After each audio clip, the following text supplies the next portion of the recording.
Bonjour, merci à tous d'être là. Merci au comité scientifique de nous avoir proposé de vous présenter cette lecture. On va donc vous parler du surpoids et de l'obésité de l'enfant. On va déjà commencer par se présenter. Je vais vous présenter Laetitia. Laetitia, elle est maître de conférence à Toulouse. Elle est aussi médecin généraliste à Toulouse avec une forte activité santé de l'enfant et elle a participé aux assises de la santé de l'enfant. Et elle n'a pas de lien d'intérêt avec cette communication. Ça, c'était ta go. Et moi, je vous présente Léa, qui est médecin généraliste à Strasbourg, avec une forte orientation aussi santé de l'enfant, une expertise développée sur l'obésité qui va être notre sujet, qui est chef de clinique au département de médecine générale de Strasbourg, qui ne présente pas de lien d'intérêt avec cette présentation. Et donc, on va commencer avec, en vous posant une question. Est-ce que vous connaissez l'acronyme FAT ? Donc FAT, c'est à peu près la conclusion d'une majorité des thèses de médecine générale. C'est dire qu'en médecine générale, on n'est jamais assez bien formé, on ne gagne pas assez d'argent et on n'a pas le temps. Et donc on s'est dit que pour pas tomber dans le piège du FAT dans cette, dans cette présentation, donc on va essayer de ne pas tomber dans le piège du FAT pour vous parler de l'enfant obèse. Donc, revenons sur quelques données épidémiologiques qu'on va pouvoir détailler un petit peu. Malgré une stabilisation depuis 2006, la prévalence du surpoids et de l'obésité chez l'enfant et l'adolescent reste trop élevée.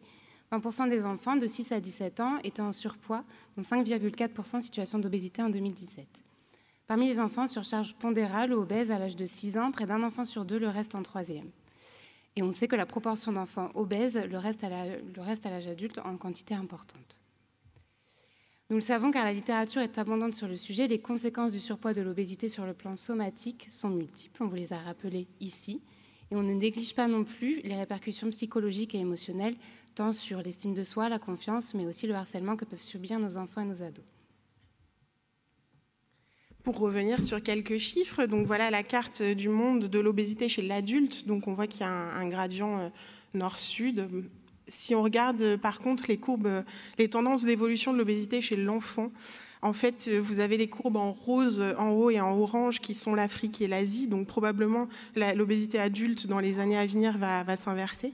Et puis on vous a mis en jaune en bas, donc ça c'est l'Europe de l'Ouest. Donc effectivement ça progresse, peut-être dans une moindre mesure que les autres pays qu'on a cités avant.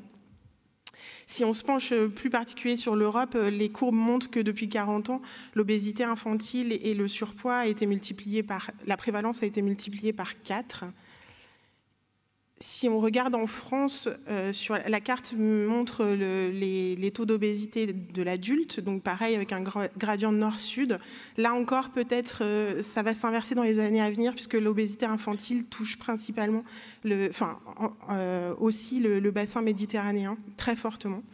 Si on regarde le graphique de gauche, on voit par contre que depuis 2006 en France, on est sur une relative stabilité du surpoids et de l'obésité avec une diminution du surpoids, une légère majoration de l'obésité. Et cette relative stabilité cache néanmoins un creusement des inégalités sociales de santé. Par exemple, sur ce tableau, si l'on compare des taux entre 2006 et 2013 pour un âge donné en fonction de la catégorie socio-professionnelle des parents, on constate que ces taux d'obésité et de surpoids ont diminué de 5,4% chez les enfants issus de familles aisées, tandis qu'ils se sont majorés de 6,3% chez les enfants issus de familles plus précaires. Donc, face à ce problème majeur de santé publique, pour citer quelque chose qui ressort aussi fortement dans les thèses de médecine générale, quel rôle pour le médecin généraliste ? Tout d'abord, notre rôle en tant que médecin traitant de l'enfant et des adolescents est essentiel. Grâce à un suivi régulier de l'IMC, donc cet indice de masse corporelle qui est la mesure adoptée scientifiquement recommandée, et grâce à l'analyse de l'évolution de la courbe de corpulence, on peut repérer précocement les enfants et adolescents à risque de développer un surpoids et une obésité. Il est recommandé de surveiller cet IMC systématiquement chez tous les enfants et adolescents, quel que soit leur âge, leur corpulence apparente, le motif de la consultation, et au minimum 2 ou 3 fois par an. Il est recommandé d'être particulièrement attentif aux enfants présentant des facteurs de risque précoces de surpoids et d'obésité. Notamment, nous souhaiterions insister sur 3 points d'alerte. Un rebond d'adiposité précoce, qui est défini comme précoce s'il survient avant l'âge de 5 ans, et particulièrement s'il intervient avant 3 ou 4 ans. Et plus le rebond est précoce, plus le risque de devenir obèse est élevé. Je ne sais pas si vous voyez ma souris, non, c'est ce qu'on voit du coup tout à gauche de ce graphique qu'on vous a projeté. 2 autres signes d'alerte sont à noter, à savoir une ascension continue de la courbe d'IMC depuis la naissance et un changement de couloir de percentile vers le haut, qui constituent donc 2 autres signes d'alerte que l'on peut repérer dans nos consultations. Pour nous aider dans cette prise en charge, nos institutions, dont la Haute Autorité de Santé, ont établi ce logigramme permettant d'avoir une vision globale de la problématique. Donc, en tant que médecin généraliste traitant, on peut se servir de ce logigramme. Comme vous pouvez le voir, et le voir de plus près grâce au QR code qu'on vous a mis, si l'outil est intéressant, il est néanmoins facile de s'y perdre et parfois d'en perdre un petit peu la boule, comme ce docteur Pilule. Comme il est facile de se perdre dans tous les programmes nationaux et locaux d'ETP, on vous en a mis quelques exemples. Donc le Manger-Bouger national, que nous connaissons bien, mais aussi certaines initiatives locales, comme c'est le cas avec l'URPS d'Île-de-France, les programmes d'ETP du Grand Est, le programme de Bretagne, le CHU de Montpellier, le programme précoce qui a lieu chez Léa, l'ETP de la Réunion, et on vous en passe bien d'autres. Donc face à cette diversité de programmes et ces logigrammes qu'on peut vous présenter, il y a de quoi parfois se poser des questions, voire même un certain découragement. On va essayer de vous proposer quelques pistes de réflexion pour essayer d'avoir une attitude un peu plus zen face à cette complexité de prise en charge. Tout d'abord, un de nos documents phares qui peut nous aider dans l'accompagnement de ces parents et de ces patients, c'est le guide du parcours de soins, donc, formulé par la HAS en février 2022 et mis à jour en février 2023, qui propose de formaliser un parcours de manière assez établie après avoir évalué de manière multidimensionnelle ces situations de surpoids et d'obésité. Dans les autres outils qui sont recommandés par la CPAM, on en a identifié plusieurs. OBCLI, qui est un site d'aide outils à la pratique, qui a notamment été établi par des médecins généralistes et des pédiatres suite à un travail de recherche qui faisait l'objet d'une thèse. Nous avons aussi projeté la carte du réseau REPOP. Donc, le réseau REPOP est un réseau de soins venant en accompagnement des professionnels de santé sur les territoires, un réseau qui se veut national, mais qui malheureusement, comme vous pouvez le voir sur la carte, ne couvre pas tout le territoire. On vous a mis ici les régions concernées et leurs contacts. Et de manière plus récente, le programme Retrouve ton cap, qui a été développé par la CPAM et qui cible du coup les enfants de 3 à 12 ans, permettant sur prescription médicale de donner accès à des professionnels de santé autour de la thématique de l'alimentation, de l'activité physique, mais aussi de la prise en charge psychologique. Il concerne notamment le secteur ambulatoire, puisque développé dans les maisons de santé et les centres de santé ambulatoires. D'autres outils numériques peuvent être aussi à notre disposition. Le réseau REPOP dont je vous parlais juste avant a développé une chaîne YouTube qui s'appelle Pré-Obésité et qui a mis en ligne plusieurs vidéos à destination des professionnels, comme celle-ci, Comment dépister le surpoids chez l'enfant. Mais aussi, on peut trouver des ressources intéressantes et scientifiquement documentées à destination des parents, comme sur ce site qui est obésité-enfant.fr, à destination des parents et sur la thématique de retrouver l'équilibre autour de l'activité physique et de l'alimentation. Si on se penche un petit peu plus sur le programme Manger-Bouger, donc le programme national Nutrition Santé qui date des débuts des années 2000, il y en a eu plusieurs par la suite, ils font la part belle aux messages de santé publique type manger 5 fruits et légumes par jour. Alors effectivement, on sait scientifiquement que plus on mange de légumes, et c'est ce que la courbe représente, et plus le taux de mortalité sur une période donnée va diminuer. Il n'empêche que ce programme se concentre principalement sur les facteurs individuels de l'obésité, comme beaucoup de programmes de prévention. Et en fait, l'obésité est beaucoup plus complexe et multiples environnements interviennent, en particulier l'environnement social des enfants, l'environnement physique, là où ils vivent, et puis bien sûr tout ce qui est macro-environnement, donc plutôt sociétal. Et c'est ce qu'on va développer maintenant. Si on regarde l'environnement social, ça pose forcément la question de la norme, parce que la norme est liée aux représentations sociales de votre classe socio-économique. Et donc, du coup, les enfants qui sont élevés dans des classes socio-économiques plus précaires, où l'obésité est plus prévalente, en fait, quelle est la norme finalement quand 60% des gens sont en situation de surpoids? Est-ce que c'est pas ça la norme? Et donc,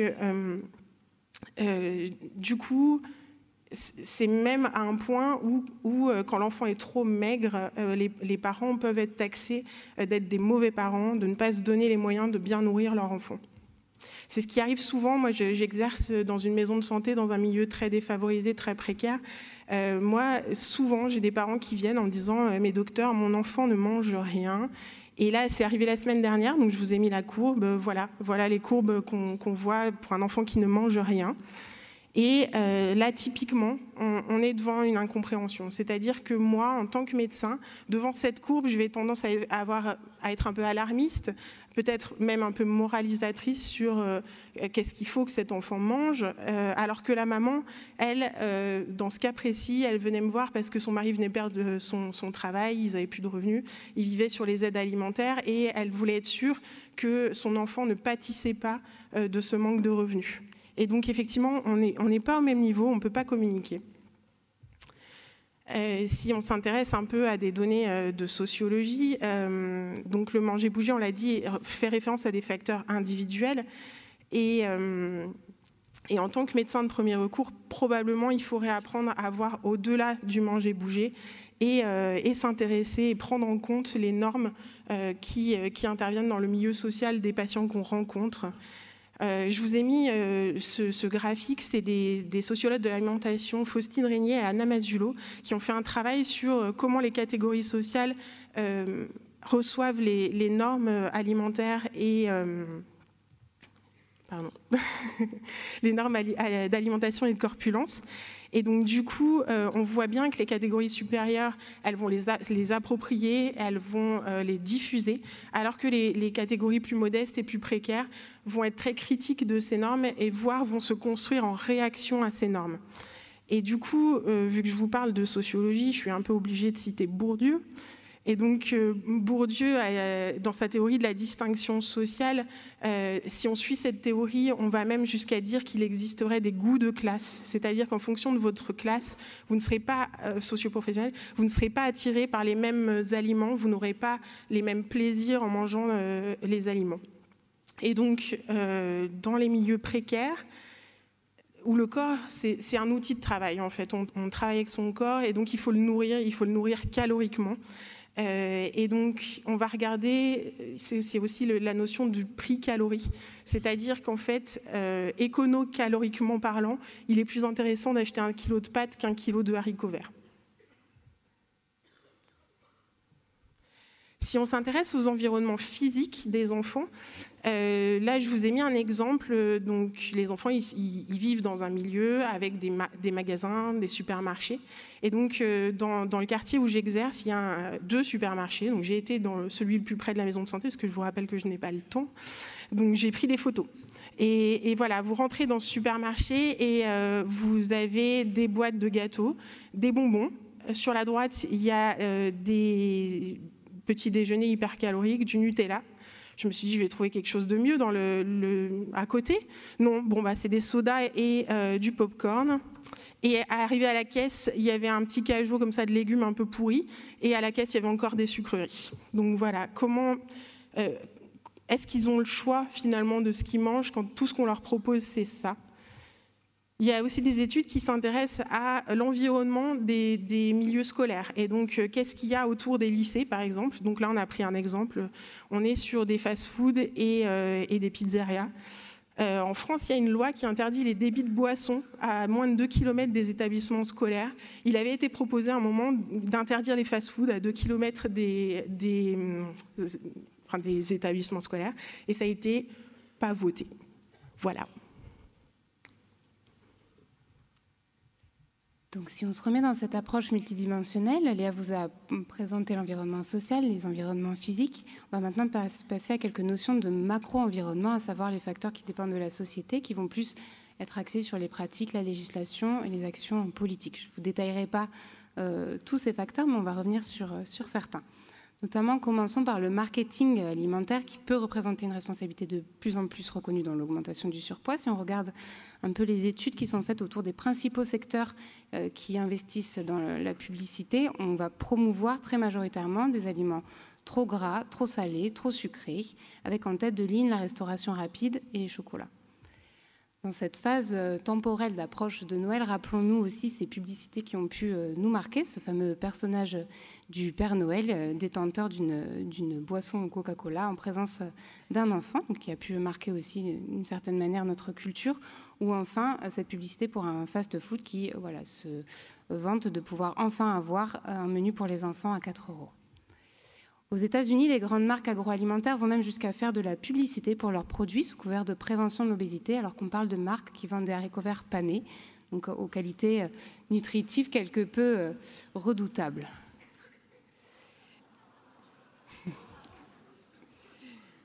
On peut aussi parler de la responsabilité politique en prenant l'exemple du Nutri-Score qui a été développé dans notre pays en 2017. On ne reviendra pas en détail sur toute l'histoire de ce score qui est intéressant mais qui est néanmoins critiquable au vu de sa complexité d'interprétation, ce qui transparaît très bien dans les 2 images qu'on a pu vous mettre. Quand on voit que des produits hyper transformés, voire la boisson dont je viens de parler juste avant, sont étiquetés Nutri-Score A ou B, on peut se poser des questions, tandis que l'huile d'olive, qui est réputée pour ses vertus nutritives, elle est forcément classée D. Donc pour quelqu'un qui se baserait sur une lecture assez simple, cela peut poser question. Au Chili, par exemple, ils ont une autre approche en faveur d'une réelle politique de lutte contre l'obésité. Ils ont eu un logo peut-être un peu plus affiné depuis 2016, avec ces logos noirs qui sont un peu plus parlants, avec des logos identifiés trop sucrés, trop salés, trop riches en gras saturés ou trop caloriques.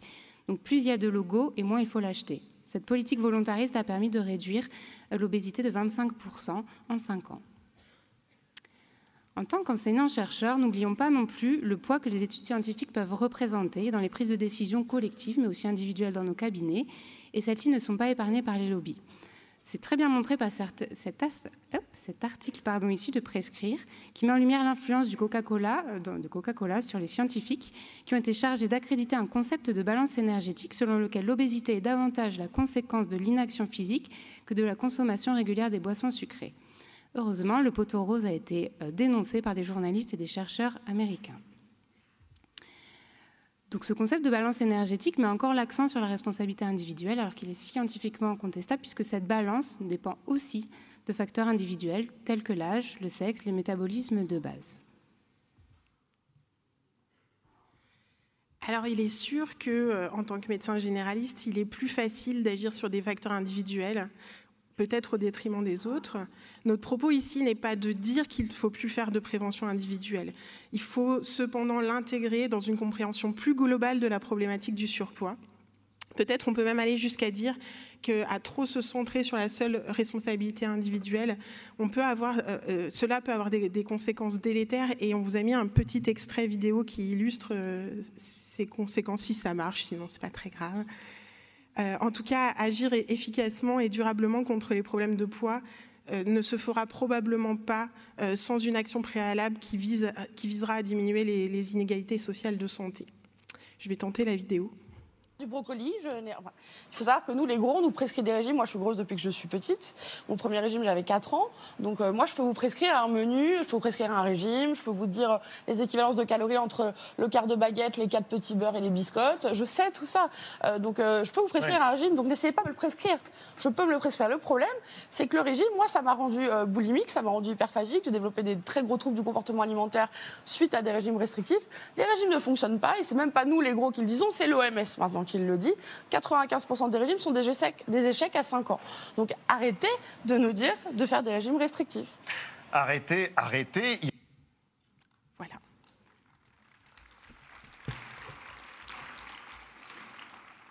Face à tous ces constats et cette littérature, on pourrait se sentir déséquilibré entre l'urgence sanitaire de cette situation et notre compréhension des enjeux sociétaux sur lesquels il est bien difficile d'agir. Surtout qu'on a tendance à comprendre qu'on n'est pas assez formé, qu'on ne gagne pas assez d'argent et de toute façon qu'on n'a pas le temps. Pour finir sur une note positive, sachez que pour faire partie des assises de santé de l'enfant, les mesures sont en train d'être affinées et proposées très prochainement au ministre. Elles tiendront compte bien sûr de tout ce travail sur l'obésité infantile et fera partie des mesures phares probablement. Merci de votre attention. Merci.